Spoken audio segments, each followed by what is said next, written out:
Welcome back to TNPSC Leaders Academy. உங்களுடைய கனவு வேலையான group 4 தடுக்கிறது எது அப்படிங்கறத தான் என்ன பண்ண போறோம் இந்த வீடியோல டீடைல்டா டிஸ்கஸ் பண்ண போறோம். அது கவர்மெண்டா இருக்கலாம், டிஎன்பிஎஸ்சியா இருக்கலாம், உங்களுடைய ஃபேமிலியா இருக்கலாம், உங்களுடைய ஃப்ரெண்ட்ஸா இருக்கலாம், அடுத்தது உங்களுடைய பயமா இருக்கலாம். அதுக்கு அப்புறமா தான் என்னவா இருக்கும் அப்படின்னா நோட்ஸ் அண்ட் டெஸ்டா இருக்கும். ரைட்டா? இதை நான் என்ன பண்றேன், திருப்பியும் ஃபர்தரா உங்களுக்கு எலாபரேட் பண்றேன். கவர்மெண்ட் எதுக்கு சார் உங்களை தடுக்கிறதுக்கான வாய்ப்பா இருக்கும்? ஒன்னு வேகன்சியை இன்க்ரீஸ் பண்ண மாட்டேங்கிறாங்க, இல்ல டிலே பண்ணி இன்க்ரீஸ் பண்றாங்க அப்படிங்கறதா இருக்கட்டும். ரைட்? டிஎன்பிஎஸ்சியை பொறுத்த வரைக்கும் நம்ம வைக்கக்கூடிய குற்றச்சாட்டு என்ன அப்படின்னா பிளானர் விட மாட்டேங்கிறாங்க, நோட்டிபிகேஷன் விட மாட்டேங்கிறாங்க அப்படிங்கிறது இருக்கட்டும். நான் ஒரு ஃபேமிலி மேன் சார், என்ன படிக்கிறதுக்கு என்னுடைய பேரண்ட்ஸோ ஒய்ஃபோ ரிலேட்டிவ்ஸோ என்ன விட மாட்டேங்கிறாங்கன்னு சொல்றதா இருக்கட்டும். ஃப்ரெண்ட்ஸ் எனக்கு சரியாக உதவல அப்படின்னு சொல்லக்கூடியதா இருக்கட்டும். நம்மளுடைய பயம் எதுக்கு வருது அப்படின்னா நான் இந்த பரீட்சையில பாஸ் ஆவனா ஃபெயில் ஆவனா அப்படிங்கறதுனாலையும், நான் இப்ப ஒரு ஜாபுக்கு போயிட்டு இருக்கேன் அதை விட்டுட்டு படிக்கணுமா அப்படிங்கறதுலயும் அந்த பயம் வருது. அடுத்தது நோட்ஸ் அண்ட் டெஸ்ட பத்தி உங்களுக்கு டீடைல்டா சொல்றேன். ரைட்டா? ஃபர்ஸ்ட் என்ன பண்ண போறோம், கவர்மெண்ட். ரைட்டா? இந்த கவர்மெண்ட் அப்படிங்கறத டிஸ்கஸ் பண்ணும் போது நான் உங்கள்கிட்ட என்ன சொல்றேன் அப்படின்னா, நீங்க பாஸ் பண்ணாததற்கு இல்ல நீங்க படிக்காமல் இருப்பதற்கு முதலில் யாரும் காரணம் இல்லை அப்படிங்கறத புரிஞ்சுங்க. இது எல்லாமே என்னதான் இருக்கு, உங்களுக்குள்ளதான் இருக்கு. ரைட்? இந்த ஒரு பாயிண்ட நீங்க நினைப்பு வச்சுக்கிட்டு ஃபர்தரா இருக்கிற எல்லாத்தையும் நம்ம பார்ப்போம், உங்களுக்கு தெளிவான ஒரு புரிதல் வந்துடும். ரைட்டா? கவர்மெண்ட் அப்படின்னு எடுத்துப்போம், வேகன்சியை இன்க்ரீஸ் பண்ணல அப்படின்னு சொல்றோம். ரைட்டா? நேத்துக்கு என்ன நடந்துச்சு, குரூப் 2ல ஒரு 600 போஸ்ட் என்ன பண்ணிருக்காங்க, இன்க்ரீஸ் பண்ணிருக்காங்க. எஸ், அது டிலே தான். ரைட்டா? இருக்கட்டும், டிலே தான். ஆனா குரூப் 2 என்னைக்கு எழுதணும், நம்ம 2022ல எழுதணும்.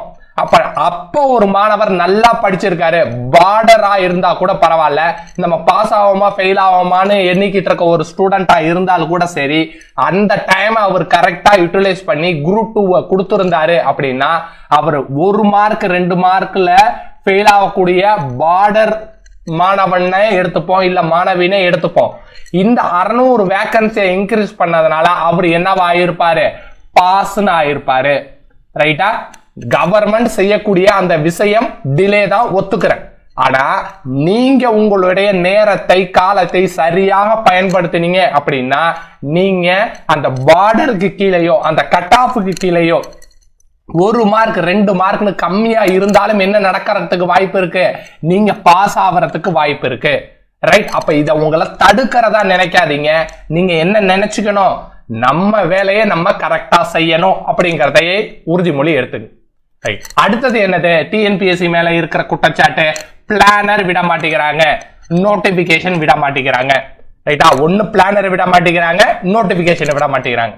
பிளானர் சொன்னாதானே சார் எனக்கு தெரியும் நான் எப்ப படிக்கணும்னு ஸ்டார்ட் பண்றதுக்கு அப்படின்னு என்னகிட்ட பர்சனலா மெசேஜ் பண்ண ஸ்டூடெண்ட்ஸே அதிகம். ரைட்டா? இப்ப பிளானர் வந்துடுச்சு, ஜூன்ல என்ன சொல்றாங்க, குரூப் 4 நடக்கும்னு சொல்றாங்க. ரைட்? அப்ப இப்ப என்ன நம்மளுடைய மைண்ட் கேக்குது அப்படின்னா நோட்டிபிகேஷன் கேக்குது. அந்த நோட்டிபிகேஷன் ஏன் கேக்குது அப்படிங்கிறதுக்கு தான் நம்ம இப்ப ரீசன் பார்க்கணும். ரைட்டா? நான் எந்த ஒரு செயலையுமே செய்யறதுக்கு எனக்கு என்ன தேவை, எக்ஸ்ட்ரா ஒரு புஷ் தேவை, என்னை ஏதாச்சும் ஒரு உந்து சக்தியாக என்னை இயக்கணும். ரைட்டா? அப்ப நான் என்ன சொல்றேன், இன்னும் பிளானர் வரல, பிளானர் வந்துச்சுன்னா நான் கரெக்டா படிச்சிருவேன் அப்படிங்கிற ஒரு காரணத்தை கண்டுபிடிக்கிறோம். ரைட்டா? காரணத்தை கண்டுபிடிப்பதோட விட்டுறல. இப்ப பிளானர் வந்துடுச்சு, இப்ப என்ன நம்மளுடைய காரணம் கண்டுபிடிக்குது அப்படின்னா நோட்டிபிகேஷன் விடட்டும், நான் படிக்க ஆரம்பிச்சிடுறேன் அப்படின்னு சொல்றீங்க. ரைட்? அப்ப அந்த எக்ஸ்ட்ரா புஷ் என்னவா இருக்கணும் அப்படின்னா செல்ஃப் மோட்டிவேஷனா இருக்கணும். வெளியில உள்ள காரணத்தை நீங்க கொண்டுட்டு வராதீங்க.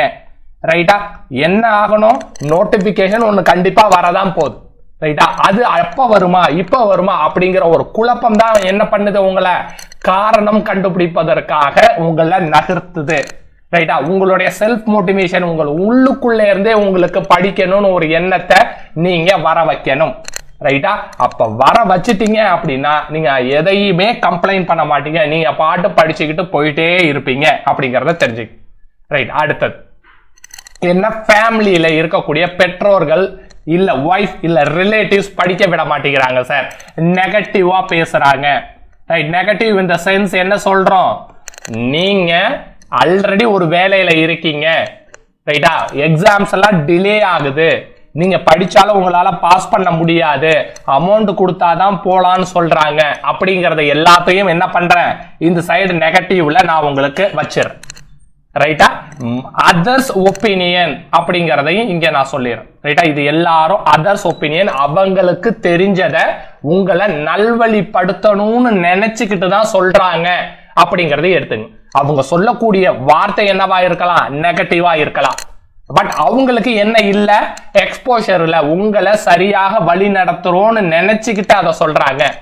அப்ப நீங்க என்ன சார் செய்யணும், உங்களுக்கு தெரிஞ்சிருக்கும் 58 வயது உடைய ஒரு மதரும், ரைட்டா, அவங்களுடைய பெண்ணும் டாக்டரும் என்ன பாஸ் பண்ணாங்க, டிஎன்பிஎஸ்சிய பாஸ் பண்ணாங்க, ரைட்? அப்ப ஏஜ் ஒரு தடை இல்லை, ரைட்டா? நம்ம மனது வச்சா என்ன பண்ணலாம், 58 வயதா இருந்தாலும் பாஸ் பண்ணலாம், ரைட்? ரீசன்ட் எக்ஸாம்பிள் என்ன சார் இருக்கு அப்படின்னா, ஃபாதர் அண்ட் டாட்டர் என்ன பண்ணாங்க, இத கிளியர் பண்ணாங்க, ரைட்? அப்ப இதுதான் சார் என்னது, ஃபேக்ட். அப்ப இந்த ஃபேக்டை எடுத்து நீங்க தான் பக்குவமா சொல்லணும். உங்களுடைய ஃபேமிலியில இருக்கக்கூடிய பெற்றோர்களுக்கோ, ஒய்ஃபுக்கோ, ரிலேட்டிவ்ஸுக்கோ என்ன பண்ணணும், உங்களுக்கு அவங்களுக்கு ரிப்ளை பண்ணணும். அவங்க உங்களைய நல்வழி தான் படுத்துறாங்க, இருந்தாலும் அதை என்ன சொல்றாங்க, நெகட்டிவா சொல்லிடுறாங்க. அப்படின்னா இந்த பாசிட்டிவ் நோஷன்ஸை எடுத்துட்டு போய் சொல்லுங்க, கண்டிப்பா என்ன பண்ணுவாங்க, அவங்க ஒத்துப்பாங்க, ரைட்? நீங்க நாளைக்கு ஒரு அரசு அதிகாரியா ஆயிட்டீங்க அப்படின்னா இது எதுவுமே என்ன பண்ணாது, உங்களை தொந்தரவு பண்ணாது, ரைட்? அடுத்தது ஃப்ரெண்ட்ஸ். இந்த ஃப்ரெண்ட்ஸ் அப்படிங்கிறது என்னது, இந்த ஃப்ரெண்ட் பேட் ஃப்ரெண்டாவோ இல்ல பேட் ஹேபிட் உடைய ஃப்ரெண்டா இருந்துட்டா உங்களால என்ன பண்ண முடியாது, ஸ்டடி பண்ண முடியாது, பர்ஃபெக்டா பிளான் பண்ண முடியாது, அதை எக்ஸிக்யூட் பண்ண முடியாது, ரைட்டா? தள்ளி தள்ளி போடுற பழக்கம் வந்துடும், ரைட்? அததான் என்ன சொல்றேன், bad friend, bad habit, right? இப்ப நீங்க என்ன செய்யணும், ஒரு பேப்பர் அண்ட் பென்னை எடுத்துக்கங்க. அந்த பேப்பர் அண்ட் பென்னுல என்ன இந்த தேர்வுக்காக படிக்க விடாம செய்யற ஃப்ரெண்டு யாரு, எனக்கு இந்த தேர்வுல கரெக்டான பிளான் கொடுக்காத ஃப்ரெண்டு யாரு, என்ன எக்ஸிக்யூட் பண்ண விடாம தடுக்கிறது யாரு அப்படிங்கறத எழுதுங்க. அது மேக்சிமம் என்னவாதான் இருக்கும், ஒரு 3 பேருக்குள்ளதான் இருக்கும், ரைட்டா? நம்மளை கெடுப்பது இந்த 3 பேரு தான் சொல்லல, ரைட்டா? நம்மளை இன்ஃப்ளூயன்ஸ் பண்றது, நம்மள ஒரு விஷயத்துல இருந்து நம்மள முன்னகர்த்தி செல்றதோ இல்ல பின்னாடி டிராக் பண்றதோ இழுக்கிறதோ யாராதான் இருப்பாங்க, அது ஒரு ஆவரேஜா ஒரு 3 நபர்கள் தான் இருக்க முடியும். இப்ப நீங்க பேப்பர் பெண்ணை எடுத்து எழுதி அந்த 3 நபர்கள்ட்ட இருந்து உங்களை பாதுகாத்துக்குங்க, ரைட்? இவங்க அவங்கன்னு சொல்லல, பேட் ஹேபிட்டையும் நான் எதுன்னு குறிப்பிடல, பேட் ஃப்ரெண்டையும் எதுன்னு குறிப்பிடல, ரைட்டா? இங்க பேட் ஹேபிட்ங்கிறது என்னது, உங்களை படிக்க விடாம தடுப்பது, உங்களை பிளான் பண்ண விடாம தடுப்பது, உங்களை எக்ஸிக்யூட் பண்ண விடாம தடுப்பது. அப்படி இந்த 3த்தையும் தடுக்கிற நபர்கள் யாரு, உங்களுக்கு பேட் ஃப்ரெண்ட். இவ்வளவுதான் என்னது இதுல இருக்கிற சாமராம்சம், ரைட்டா? இருக்கிற ஃப்ரெண்ட் எல்லாம் நான் ஒதுக்கணுமா சார் அப்படின்னு நினைக்காதீங்க. ஏன்னா அது மிச்சமா என்னதான் இருப்பாங்க, ஒரு 3 நபர்களுக்குள்ளதான் அது இருப்பாங்க. அவங்கள நீங்க ஈஸியா ஃபில்டர் அவுட் பண்ணிடலாம், ரைட்? அடுத்தது உங்களுடைய செல்ஃப் பயம், ரைட்டா? இந்த பயத்துக்கான காரணம் என்ன அப்படிங்கறத பாருங்க, ரைட்டா? பாஸ் ஆவனா ஃபெயில் ஆவனா அப்படிங்கிற ஒரு கவலை வந்துடும். ஏன்னா 20 லட்சம் நபர்கள் எழுதுறாங்க சார், 20 லட்சம் நபர்கள் எழுதக்கூடிய ஒரு வேலையில வெறும் 10,000 நபர்கள் தான் இருக்காங்க, அதுல என்னால வேலைக்கு போக முடியுமா அப்படின்னு பயப்படுவீங்க, ரைட்டா? நான் என்ன சொல்றேன், 20 லட்சம் பேர் வந்து ஆடியன்ஸ், ரைட்டா? அந்த 20 லட்சம் பேரும் என்னது, ஆடியன்ஸ். இதுல ஒரிஜினலா படிக்கக்கூடிய நபர்கள் யாரு, 50,000 நபர்கள் இருப்பாங்க, ரைட்? இதுல ப்ரீவியஸ் இயர் படிச்சவங்களும் இருப்பாங்க, ஒரு அட்டெம்ப்ட் கொடுத்துட்டு திருப்பி இந்த வாட்டி நான் பாஸ் பண்ணணும் அப்படின்னு நினைக்கிறவங்க இருப்பாங்க, ஃப்ரெஷர்ஸா இருக்கக்கூடியவங்களும் இத இருப்பாங்க, ரைட்டா? ப்ரீவியஸ்ல உங்களுக்கு ஒரு சைன் எக்ஸாம்பிள் ஒன்னு சொல்லிட்டேன், லாஸ்ட் அட்டெம்ப்ட் கொடுத்தவங்க அப்படின்ட்டு. அப்ப இவங்க ஒரு 25,000 நபர்கள் இருக்காங்கன்னு வச்சுக்கோங்க, இங்க ஒரு புதுசா ஒரு 25,000 நபர்கள் கிளம்புவாங்க, ரைட்டா? இதுதான் வந்து சீரியஸா படிக்கிறவங்க, ரைட்? அதுல டெஸ்ட் பேட்ச் அட்டன் பண்ணி ப்ராப்பரா இருக்கிறவங்க யாருன்னு பாத்தீங்கன்னா இதுல இருந்து என்ன ஆயிடுவாங்க, ஒரு 10,000 நபர்கள் வந்துருவாங்க, இதுல இருந்து ஒரு 10,000 நபர்கள் வந்துருவாங்க, ரைட்டா? ஏன் சார் இவங்களுக்கு ஆல்ரெடி ஒரு அட்டெம்ப்ட் கொடுத்தும் இதுல 10,000 நம்பர்கள் தான் சொல்றீங்க, ஃப்ரெஷர்ஸாவும் 10,000 நம்பர்கள் தான் சொல்றீங்க அப்படின்னா இவங்களுக்கு என்ன நடக்கும்? ஒரு பொது தமிழ படிக்கும் போதோ இல்ல ஒரு ஜிகேவை படிக்கும் போதோ நம்ம ஆல்ரெடி படிச்சிருக்கோம், ஆல்ரெடி போட்டு பார்த்திருக்கோம் அப்படின்னு டெஸ்ட ப்ராப்பரா ஃபாலோ பண்ண மாட்டாங்க. ரைட்டா? இதுல இருக்கக்கூடியவங்களும் சீரியஸ்னஸ் தெரியாம என்ன பண்ண மாட்டாங்க? ஃபாலோ பண்ண மாட்டாங்க. அது ரெண்டுமே டேலி ஆயிடும். அப்ப 20,000 நபர்கள் தான் யாரு? நம்மளுடைய காம்படிஷன். அதனால நீங்க 20 லட்சத்தோட இதை போட்டு குழப்பிக்க வேண்டாம். ரைட்டா? நீங்க பாஸ் ஆகிறது ஃபெயில் ஆகிறது அப்படிங்கிறத நினைச்சு குழம்பாதீங்க. ஏன்னா 20,000 நபர்கள்ல நம்ம ஒரு ஆளா வருவதற்கான வாய்ப்புகள் 50% இருக்கு. இந்த பயத்தை போக்கிட்டீங்க அப்படின்னா அது 100% என்னவாயிடும்?